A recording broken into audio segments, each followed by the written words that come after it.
بسم الله الرحمن الرحيم. أعزائي المشاهدين، الآن مع أول حلقة من حلقات لقاء مع مسؤول، ويسعدنا أن نستضيف في حلقة هذه الليلة الأستاذ أسامة طلبة، رئيس تحرير جريدة ولاد مصر. أهلا بك. ممكن حضرتك تعرفنا بنفسك وتعرف المشاهدين بنفسك أكثر؟ أنا أسامة طلبة، كاتب صحفي، رئيس تحرير جريدة ولاد مصر ومفكر معاصر. أهلا وسهلا. سمعنا ان حضرتك كتبت في اكثر من جورنال وكان ليك اسهامات صحفيه، يا ريت تقول لنا اكبر المقالات اللي كان ليها تاثير في المجتمع المصري.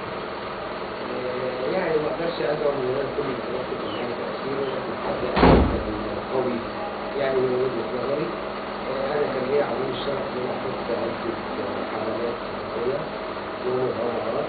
الكلام ده وانا كنت صغير يعني، اللي انا متذكره منه ان انا فتره التسعينات تقريبا كانت في ظاهره ان كليه طلبه كليه الطب عشان ياخدوا يعني ياخدوا في اخر سنه لازم يروحوا مستشفى القصر العيني، ولازم يكشفوا على بعض المرضى يكون عندهم امراض صعبه او مستعصيه.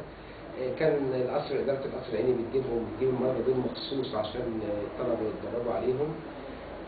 المرضى دول نظرا ان هم كان مرضهم قديم فهم حفظوه، وابتدوا يتاجروا او يساوموا الطلبه ان هم يديهم المعلومات السليمه او لا عشان ياخدوا منهم فلوس. والمريض كان عارف هو افضل اسلوب لعلاجه ايه، وكان عارف هو تشخيص علاجه ايه، فكان يقول للطالب انت قول كذا وكذا وكذا مقابل تديه مبلغ وقدره. لو الطالب اداله رقم كبير يستجيب له، ما ادالوش فلوس يتوهه. وكده كان لأول مرة يعني المرضى هم اللي بيتحكموا في مصير الأطباء.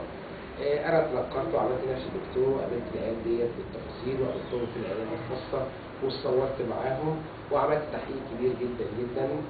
وقتها كان الدكتور رحمة الله عليه خير السمرة هو عميد كلية القصر العيني، اهتم جدا جدا وأزعم إن الأمور كتيرة قوي اتظبطت بعد التحقيق ده، بالإضافة إلى سلسلة من الموضوعات الكتيرة. في نهاية لقائنا بنشكر الكاتب الصحفي أسامة طلبة، ونتمنى إن احنا إن شاء الله نستضيف في لقاءات تانية ونسمع منه كلمة نصيحة للصحفيين اللي لسه على بداية الطريق. يعني أنصح الزملاء أو أولادنا اللي بداية الطريق أولا لازم تقروا أكتر من الأخ يعني قراية لأبعد حد.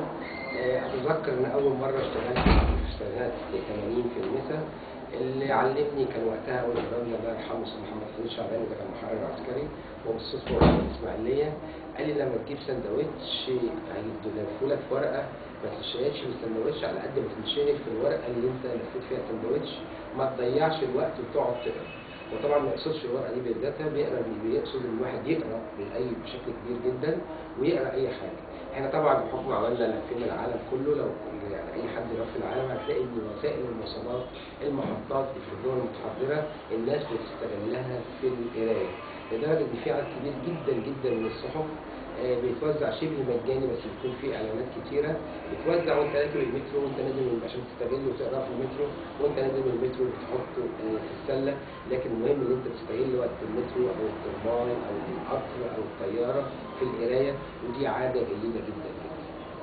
شكرا. في نهاية حلقتنا بنشكر الكاتب الصحفي أسامة طلبة، رئيس تحرير جريدة ولاد مصر، ونعدكم بلقاءات أخرى متميزة في برنامج لقاء مع مسؤول. انت ممكن تفرغوا